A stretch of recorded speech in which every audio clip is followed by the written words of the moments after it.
Hello and welcome to this week's edition of Peace and Prosperity. Minjung, the Korean Peninsula and the entire globe are suffering from extreme weather, such as heavy downpours and relentless heat waves. Right, and the international political situation is also changing as rapidly as the climate. Stay with us and find out what's going on here on the Korean Peninsula. Peace and prosperity starts now.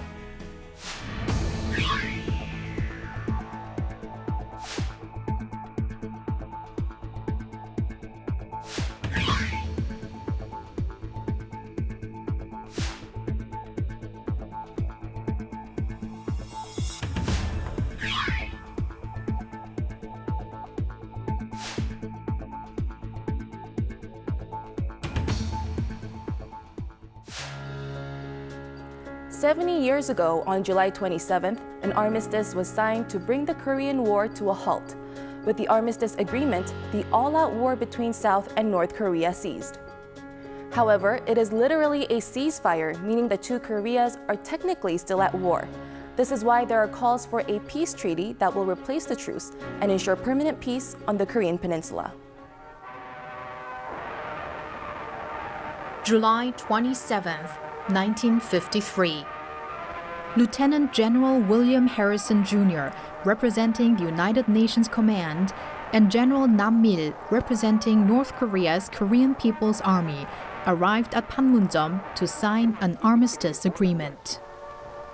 It only took 11 minutes for both sides to sign the agreement. The chief delegates of the two sides left the venue even without shaking hands. 한국 전쟁은 3년 이상 지속된 냉전 이후에 가장 큰 전쟁이었죠. 사실 3차 세계대전까지 발발할 우려도 있었는데요. 그래서 전쟁을 종식하기 위해서 이미 그 전쟁 1년이 지나면서부터 협상이 있었습니다.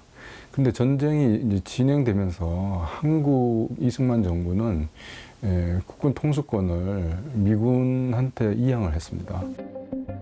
The Korean Armistice Agreement was signed by North Korea, China, and the US. South Korea was included in the UN forces and did not sign the armistice. 한국은 당시에 정전협정이 체결되기를 바라지 않았기 때문입니다. 그러니까 그 유엔군 주도로 한국이 완전히 수복될 때까지는 한국 전쟁이 계속돼야 된다고 봤던 거죠. 이승만 대통령은 미국과 동맹을 맺음으로써 한국의 안전을 보장받으려고 했던 겁니다. 그래서 정전협정보다는 한미 동맹을 체결해달라고 미국에게 강력하게 요구했고 미국이 거기에 승낙하게 됨으로써 한국이 한국 전쟁이 끝나는데 동의를 하게 된 것입니다. Consisting of 63 paragraphs, the heart of the armistice agreement was to bring about a complete cessation to all hostile acts between South and North Korea. A 4-kilometer demilitarized zone was established in order to prevent possible military clashes. The Military Armistice Commission and the Neutral Nations Supervisory Commission were also set up as a mechanism to ensure the implementation of the armistice agreement. Over the past 7 decades, the signed armistice agreement has prevented all-out wars and managed military crises between South and North Korea. 정전체제라는 건 기본적으로 남북한이 서로 싸우지 못하도록 미국과 중국이라고 하는 두 강대국이 붙잡고 있는 구조를 만든 거거든요. 한반도에서 대규모 전쟁이 일어나지 않고 그 대규모 전쟁에 미국과 중국이 끌려 들어가지 않도록 하는 체제를 만들었다는 데 순기능이 있고요. An armistice is only a temporary cessation of war. An abnormal situation, which is neither war nor peace, has been continuing with conflicts and crises always looming between the two Koreas. 언제라도 전쟁이 다시 일어날 수 있는 심리적인 적대 상태 그리고 실제 군사적인 대치 상태가 있지 않습니까? 그렇기 때문에 이것을 회색지대 이렇게 얘기를 합니다. 대북 정책. 또 한반도 전체의 통일 정책의 방향이 사실 좀 왔다 갔다 정책의 일관성 측면에서 어려운 점이 있는데 그게 정전 체제의 양면성에 기원합니다. According to the UN Command's official data, North Korea's violations of the armistice agreement added up to a whopping 420,000 until late April 1994. After conducting its third nuclear test in 2013, the North declared that it would withdraw from the armistice agreement in protest against UN sanctions and South Korea-US joint military drills. This is why some people voice opinions that a peace treaty is needed to replace the armistice and bring permanent peace to the Korean peninsula. From the 1954 Geneva Conference to the Inter-Korean Basic Agreement and four-way talks in the 1990s and to the six-party talks in the 2000s, discussions were held on a peace regime as a follow-up to the armistice. However, only declarations were issued and no substantial progress was made. There are multiple complex issues that must be addressed first in order to conclude a peace treaty. The largest obstacle is North Korea's nuclear program. North Korea is insisting that its nuclear development is an inevitable choice to counter the U.S. hostility policy. North Korea argues for signing a peace treaty first and then ending its nuclear program later. Another problem is that North Korea regards only the U.S. as a dialogue partner to discuss a peace treaty and a security guarantee. In the past, North Korea demanded the withdrawal of U.S. forces from Korea and the dissolution of the UN command as preconditions for a peace treaty. 북한이 평화협정을 강력하게 주장하게 된 배경에는 유엔 사령부라고 하는 것을 해체시키고 싶은 마음이 있었거든요. 왜냐하면은 미국이 유엔 사령부 사령관의 자격으로서 이렇게 정전체제에 참여를 하고 있기 때문에 유엔 사령부를 해체함으로써 미국을 또 한반도에서 철수시키고자 했던 거죠. 70 years have passed since the ceasefire agreement came into effect. But the process to produce a peace treaty is at a standstill. Finding a way to establish permanent peace on the Korean peninsula remains a challenging task. 우리가 할 바는 한미 간의 튼튼한 외교적 군사적인 동맹 관계를 유지해 나가면서 북한의 재래식 전력이나 핵 전력에 대한 우리 방어 능력을 높여 나가고 그리고 다른 한편 이 통일을 준비해 나가기 위한 외교적 평화적인 노력을 해 나가야 되는 것입니다. 상대방 적대 진영까지 포함해서 대화를 해 나가면서 우중을 탐색하고 우리의 메시지를 전달하는 이런 외교적인 노력이 지금은 가장 중요하다 하겠습니다.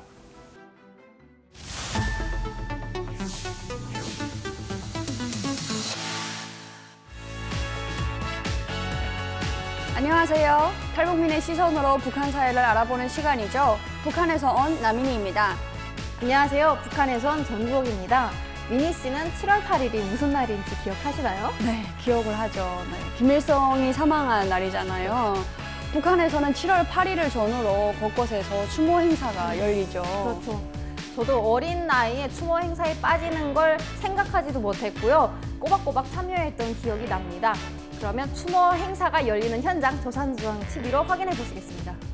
위대한 수령 김일성 동지 서고 29돌째 즈음한 청년 학생들의 독성 이야기 모임이 5일 청년중앙회관에서 진행됐습니다. 청년 사업으로 혁명활동을 시작하시고 청년운동으로 조선혁명의 진로를 개척하신 오버이 수령님께서 혁명에 준엄한 연대마다 청년들을 굳게 믿고 내세워주시니요 혁명의 믿음직한 계승자로 옥석에 키워주신 데 대하여 감명 깊게 얘기했습니다. 철부지 어린이에 불과한 저의 그림 솜씨를 보아주신 위대한 수령님께서는 우리나라 사회주의 제도에서만이 이런 재간둥이들이 나올 수 있다고 하시면서 당조항의 사상과 용도를 일심전력으로 받들어 위대한 우리 국가의 전면적 부흥 발전을 이룩하기 위한 대고조 진군에서 사회주의 애국 청년의 설기와 기상을 남김없이 떨쳐갈 결의를 굳게 가다듬었습니다.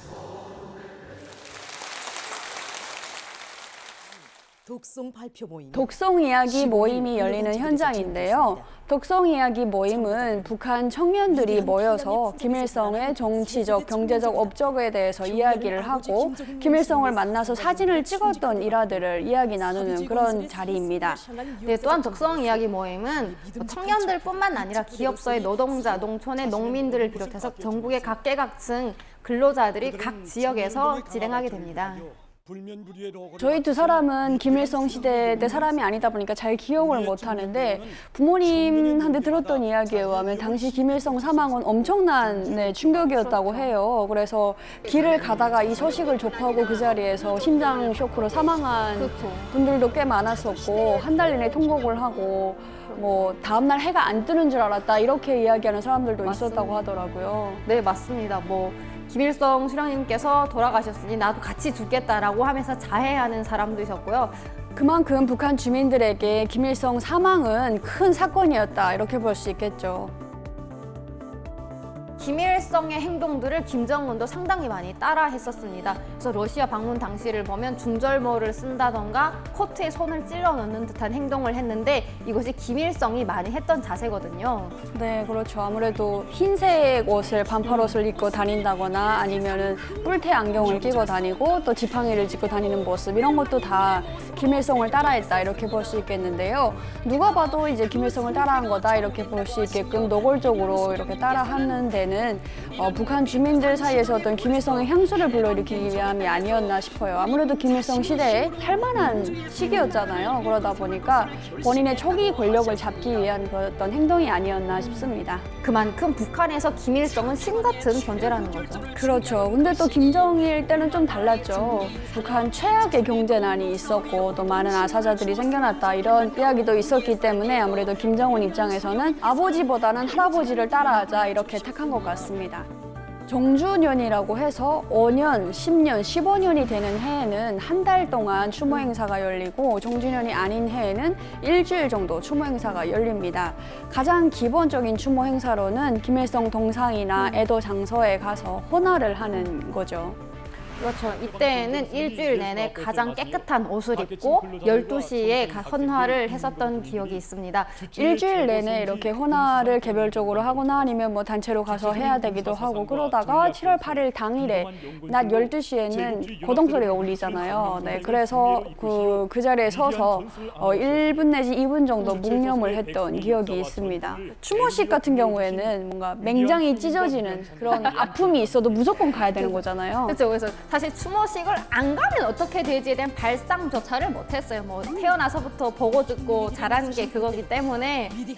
금수산 태양궁전에도 가보셨나요? 평양에서는 금수산 태양궁전이라고 하는 뭐 생전 김일성이 집무실로 사용했다고 하는 그곳에 자주 가죠. 뭔가 저는 조금 그런 어떤 정적인 그런 행사를 많이 좀 싫어했었어요. 북한에 있을 때 약간 좀 자유로운 영혼이었어서 들어가기가 싫더라고요. 문 앞에까지 갔는데 들어가기 싫어서 저희 학급 전체로 다 가방을 어디 한 자리에다 모아놓고 가방을 지키는 사람이 필요했었거든요. 네, 그래서 제가 가방을 지키겠다 해가지고 가방을 지켰던 기억이 납니다. 그것도 그 안에 들어가면 또 감시도 하겠죠. 그렇죠. 다리를 구부려서도 안 되고 허리에 손을 올려서도 안 되고 뭔가 이제 짝다리를 집어서도 안 되고 이제 정자세로 서 있고 바로 인사를 드리고 이렇게 나와야 되고 하니까 갔다 와서는 모두가 되게 먹초가 됐던 그런 기억이 있습니다. 추모 행사하면 충성의 노래 모임이 있잖아요. 그렇죠. 충성의 노래 모임 하면 가장 첫 순서가 송시가 있는데 제가 또 대표로 송시를 했었습니다. 정말요? 저는 대표로 송시하는 사람 처음 봐요. 한 번만 보여주실 수 있나요? 이 밤도 우리 인민의 안녕을 위하여 쪽장과 제기밥으로 철령의 전선길을 넘으십니다. 우리 장군님 같으신 분 세상에 또 없습니다. 네, 너무 잘하셨네요. 네, 정말 잠깐 제가 북한에 가 있는 게 아닌가 이런 생각을 했었어요. 네. 근데 대표로 송시를 할 정도면 굉장히 모범생이었나 봐요. 공부를 조금 잘해서 나름 모범생으로 뽑혔던 것 같습니다. 연습도 되게 많이 하셨겠어요. 이게 연습이 감정을 끌어들여서 그걸 처음으로 폭발시키는 사람이 송시를 하는 사람이잖아요. 그래서 제가 이거 할 때 감정이 안 올라오면 선생님께서 딱 시작 전에 야 뒤로 와 해가지고 귀를 이렇게 잡은 다음에 숨을 참으려고 숨을 참은 상태에서 10번을 앉았다 일어났다 하면 막 눈물이 막 모이고 얼굴이 붉게 되거든요. 그 상태로 나가면 그 나가서 막 뭐지 장군님 막 이러면서 했던 기억이 있습니다. 감정을 끌어올리기 위해서 그렇죠. 그렇게 네. 연습을 하셨네요. 그렇죠. 송시를 하는 사람들이 앞에서 잘 해줘야 뒤에서 또 이제 노래하는 사람들도 감정이 잘 저희 빠지거든요. 송시를 앞에서 막 감정을 끌어올리면 뒤에서 진짜 학생들이 막 이렇게 울어요. 그렇죠. 이 춤송의 노래 모임에서 부르는 노래들도 정해져 있잖아요. 그렇죠. 뭐 가장 대표적으로 대원수님은 우리애님, 김일성 대원수님은 우리와 함께 계신다가 아주 단골이었죠.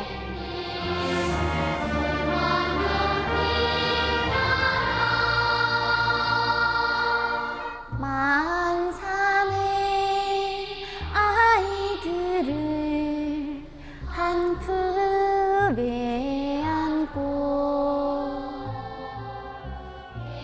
TV에서도 계속해서 춤에 관련된 영상만 틀어주잖아요. 그렇죠. 뭐 매일 강연회 학습회, 뭐 영화문헌 학습이라고 해서 김일성의 일대기의 업적을 소개하는 내용을 저도 한두 시간씩 꼬박 들었어야 했었습니다.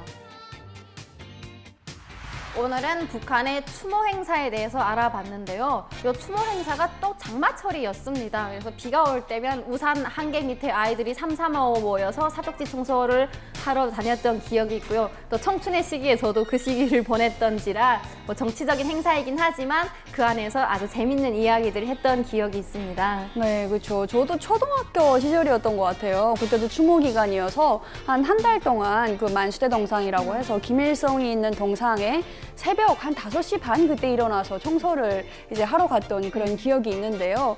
그때는 참 새벽에 잘 일어났는데 지금은 새벽에 일어나는 게 참으로 어렵더라고요. 네, 그런 생각을 했었습니다. 북한에 대해서 궁금한 게 있으시다면 댓글로 많이 달아주시길 바라겠습니다. 저희가 궁금증을 풀어드리겠습니다. 네, 많은 참여 부탁드립니다. 저희는 다음 주에 더욱 재미있는 이야기로 찾아오겠습니다. 감사합니다. 감사합니다. Seeing North Korean defectors vividly remember their visit to the Kimsan Palace of the Sun and the recitation of an ode. It is easy to imagine how strongly the North Korean regime emphasizes the memorial ceremonies for Kim Il-sung. This year marks the 29th anniversary of Kim Il-sung's death. But North Korean leader Kim Jong-un's memorial visit to his grandfather's mausoleum on July 8 was not made public. Observers analyze that he has suspended public activities due to the failed launch of a spy satellite in May, which caused a setback to his ambitious project. It is likely that Kim Jong-un may want to highlight his own achievements rather than relying on his grandfather's legacies.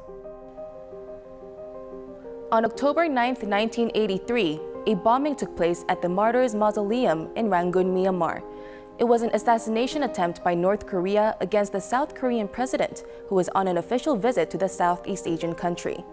Chon In-bum, the former commander of the Korean Special Forces, tells us about what happened that day. 버마의 아웅산 묘지 암살 폭파 사건이 당초 우리가 지적했던 대로 전두환 대통령을 위해하기 위한 북한 괴뢰 만행임이 100일 하에 드러났습니다. My name is In-bum Chun. I served in the Korean military for 38 years. My last command was the commander of the Korean Special Forces. During my career, on the fateful day of 9 October 1983, I served as the aide-de-camp to the chairman of the Joint Chiefs of Staff. The event at the Aung San Memorial was a simple event to pay respects to the late leader of the Burmese. It was not to last more than 15 minutes. President Chun was delayed because the Burmese escort official was late, and this led to the delay of the actual ceremony. Unbeknownst to the North Korean terrorists, all the fate that day directed that the president survive that terrorist act. The North Koreans mistook the practice of the bugle as a signal of the start of the ceremony, and they detonated their device, which led to the death of 17 of our senior delegation that was present. Only 2 people of the delegation survived. The chairman of the Joint Chiefs, General Lee Gi-baek, the person that I served under, and another gentleman, a vice minister from the Ministry of Finance. Fortunately for myself, I was next to the explosion site minutes before the actual explosion occurred. But at the point of the detonation, I was about 300 yards away. I can vividly see the explosion even now, after 40 years. Instincts and training told me to run to the site, to where my general was. On the way, many people were injured, a lot of blood. The smoke and the smell of cordite was in the air. There was mass confusion. I did not expect General Lee to have survived, but when I reached the site, he was still alive, and I was really scared. So my thought was to protect him and to evacuate him from the site as soon as possible. But even then, little did I think that it was a terrorist act by the North Koreans. 철저한 수사를 벌여온 버마 정부는 지난 11월 4일 이 사건이 북한 괴뢰군 특공대에 의해 자행된 것이라고 밝히고 버마 주재 북한 괴뢰 대사관원 전원의 추방과 공관 폐쇄 그리고 북한 괴뢰 정부 승인 취소를 포함한 모든 관계에 완전 단절 조치를 취한다고 공식 발표했습니다. It was later found out that 3 North Korean agents were infiltrated into Burma using diplomatic privileges. They brought in explosives and detonation devices. They planned to assassinate the President of the Republic of Korea. Although they had been successful in exploding the device, they were unsuccessful in assassinating President Chun. In an unprecedented move, North Korea committed a terrorist attack against a South Korean president. 69 nations around the world issued statements denouncing the regime and the brazen terrorist attack. Afterwards, illicit acts by North Korean diplomats were uncovered and brought into daylight. The retired Lieutenant General John wants to stress a special message through the tragic incident. 그동안 북한 괴뢰는 한반도에서 끊임없이 무력 도발을 자행해 왔을 뿐만 아니라 10여 년 전부터 혁명 수출이라는 구실로 국제 테러 활동에 선봉에 서왔습니다. 또한 외국의 게릴라 활동에 자금과 무기를 지원하고 북한에 데려다 훈련을 시키는 등 닥치는 대로 망나니 짓을 자행해 지구촌에 공적으로 전락됐습니다. The North Koreans were the final losers in this entire incident because during that time, North and South Korea was viewed by many nations as similar. So the Republic of Korea, from the Fifth Republic, wanted to expand our diplomatic reach throughout the world. And because of the North Korean act of terrorism, they themselves put themselves in a difficult situation, whereas South Korea gained a foothold to many nations that had viewed both of our countries in a similar light. So I think although this was a very tragic incident, diplomatically it provided the Republic of Korea a stepping stone to expand its relations with many non-aligned nations to reach where we are today. 유가족들의 애통한 눈물과 몸부림 그리고 숙연한 헌화와 분향 속에 진행된 여의도 광장의 국민장 영결식 55개국 120여 명의 조문사절들이 영결식에 참석해서 순국 외교사절들의 명복을 빌었습니다.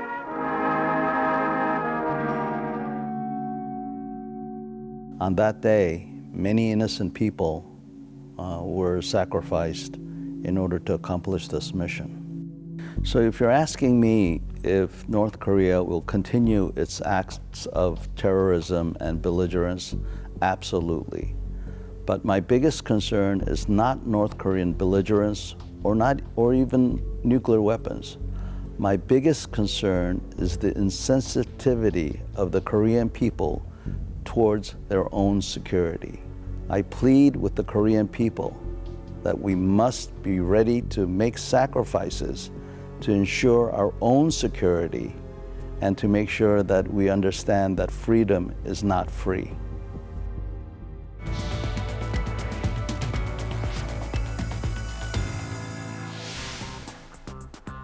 The North Korean regime flatly denied its involvement in the Rangoon bombing.